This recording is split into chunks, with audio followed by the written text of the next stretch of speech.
Minister for Agriculture and Small Business, the Honourable Joe Halper. Joe, come on up, please.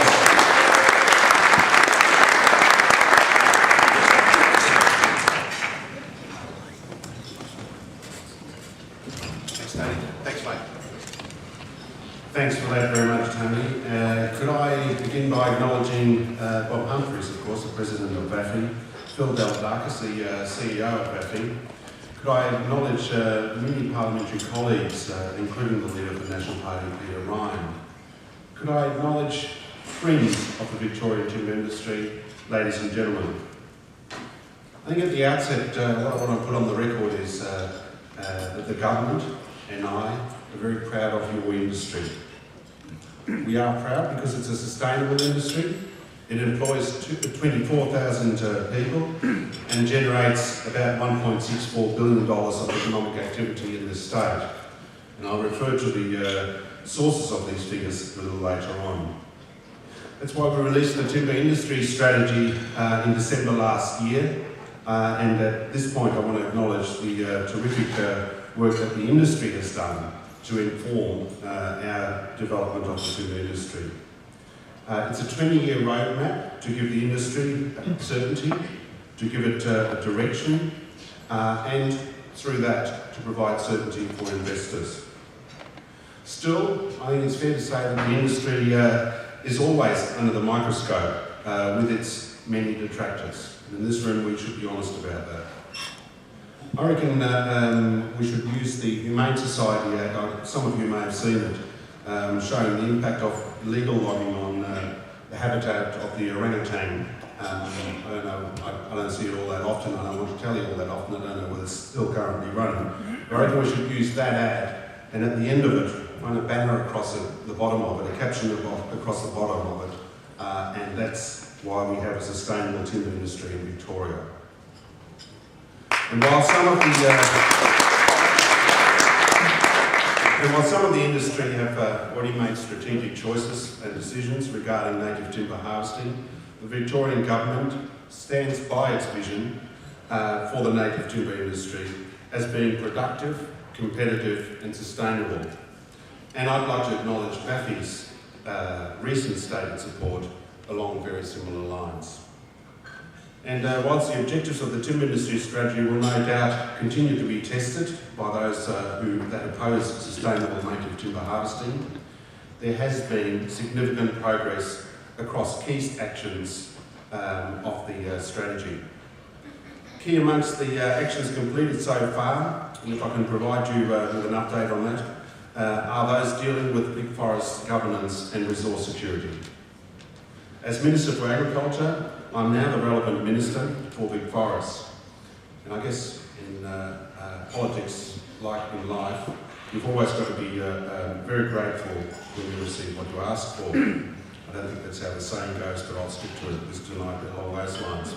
I'm responsible for government oversight of big forest operations, including its commercial charter, and the Treasurer, John Menders, retains responsibility primarily relating to the financial oversight of the company.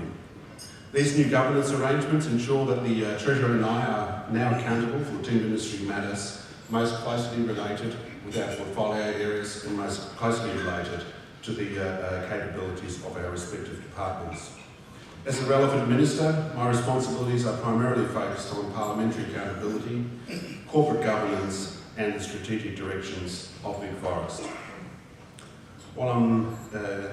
While I'm your direct entry point to government regarding strategic industry issues, as I'm at arm's length from the commercial entity of Big Forest is wholly responsible for managing its day-to-day operations, of course. The timber industry strategy also announced a review of Big Forest led by the Department of Treasury and Finance. The government is currently considering a report by URS Australia, commissioned as part of that review, and I thank those of the industry that have contributed to that process. I'll talk a little bit about resource security.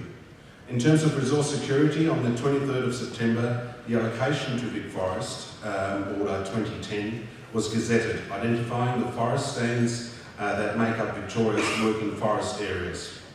Key amongst the amendments in that order is the bringing forward of 3,000 hectares of ash forest stands from period 3 and 4 of the allocation order to period 2. This will facilitate continued salvage harvesting operation and through that employment. Under the order, as a transitional arrangement, pending agreement and approval of a working forest plan, Vic Forest is also permitted to attend forest stands, including the undertaking of thinnings operations to produce high-value timber resources for the future in line with Victoria's Sustainable Forest Management Framework. The order specifies that Vic Forest and the Secretary to the Department of Sustainability and Environment must prepare a working forest plan for approval by myself and the Minister for the Environment and Climate Change by the 31st of December 2011. While the Department of Primary Industries and Vic Forests are currently developing the framework for the working forest plan in consultation with the Department of Sustainability and Environment, I can say that the working forest plan will assist to provide access to timber resources and will more clearly identify the respective roles of Vic Forest and the Department of Sustainability and Environment. Another area of work that Vic Forest is developing to assist industry is an online secondary sales auction platform. Once established, this should provide processors with enhanced flexibility in managing supply arrangements in line with prevailing market conditions. The development of an online secondary log market may also encourage private forestry growers to enter the market, providing processors with additional log resources. Another area related to resource security is forest biosecurity, and we have been active in this area also. You will no doubt be aware of the myrtle rust outbreak on a number of commercial properties on the New South Wales Central Coast. While to date it has not been found on Australian eucalyptus, early identification of this rust is vital for effective management. Biosecurity Victoria is currently undertaking an extensive surveillance program of Victorian plant nurseries for any evidence of the rust. As a responsible Minister for Vic Forests, I recently tabled the Vic Forests annual report for the 2009-2010 financial year. And there's some achievements that I want to share with you.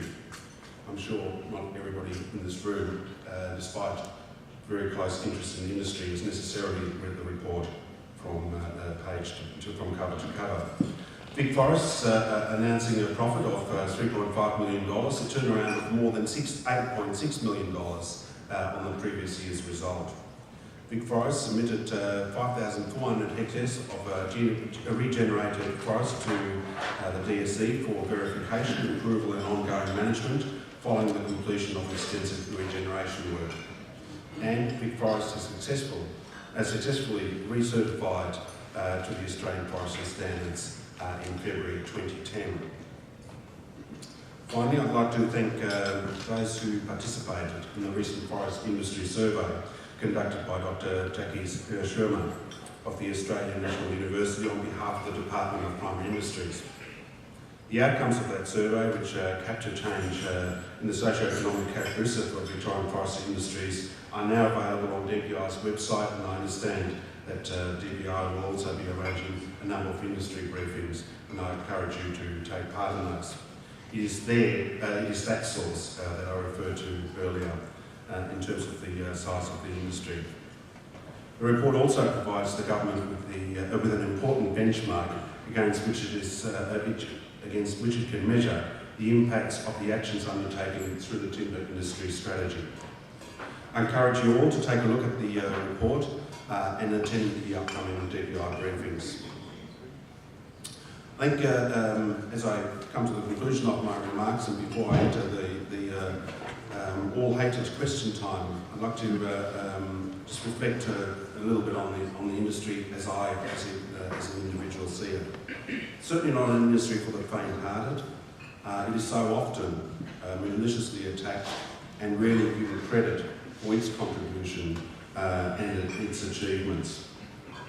I'll tell you why I'm passionate about this industry. My father ran a hardware and building supply business, and my uncle Willie, and there's in German there's not the same connotations with the name Willie as there may be here, was a veneer merchant. And I'm sorry, some of you may have heard me talk about this before, but I think it's important for you as an industry to understand if I claim passion for an industry, where that passion comes from. I remember being, as a little tacker, carted around my uncle's veneer business and his suppliers, and just falling in love with the smell of the veneers, falling in love with the texture of them, and falling in love with the fantastic patterns of it. I think it's probably reasonable to presume that maybe some of those veneers weren't all that sustainably harvested back then. This was back in the 60s.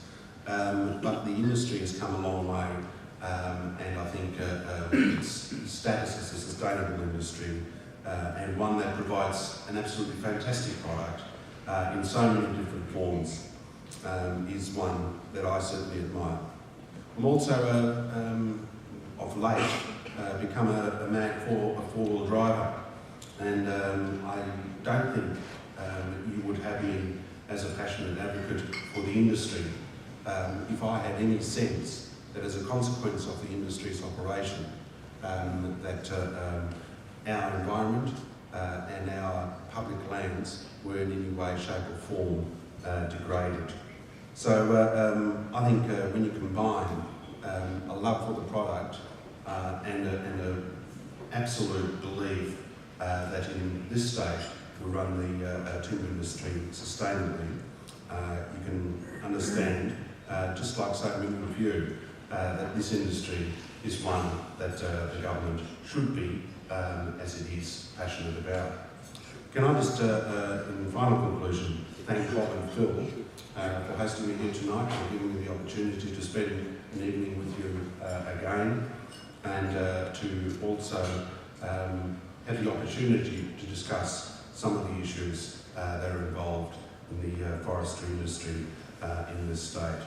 Ladies and gentlemen, I've certainly enjoyed my period of time. Long may it continue, from my perspective, about yours. From my perspective, long may it continue as a Minister with responsibility for forestry, because it is just a terrific industry. Thank you.